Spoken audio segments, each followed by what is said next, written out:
আমি আপনাদের সতর্ক করে দিচ্ছি,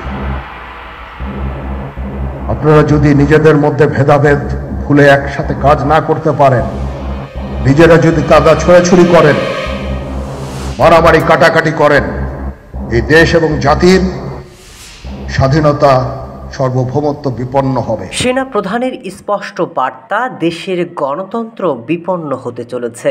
নিজেদের মধ্যে হানাহানি করলে কেউ ভালো থাকবে না, যার একটা ইঙ্গিত দেশে সেনা শাসন। এবার কি সে পথেই বাংলাদেশ?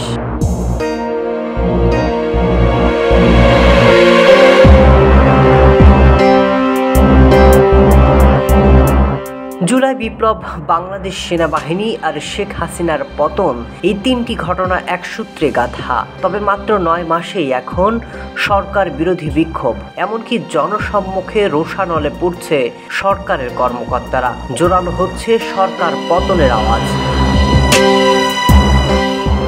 তবে জুলাইয়ের বিপ্লবে নীরবে কাজ করে গেছেন বাংলাদেশ সেনাবাহিনী। দীর্ঘ 9 মাস ধরে দেশের আইন শৃঙ্খলা ঠিক রাখতে চলছে রাত দিন চেষ্টা। যেখানে পুলিশ, র্যাব এখন গর্তে লুকিয়ে, সেখানে একমাত্র ভরসা বাংলাদেশ সেনাবাহিনী। এর মধ্যে রাজনৈতিক দলগুলোর বিভেদ নিয়ে আবারও অশান্ত দেশের পরিস্থিতি।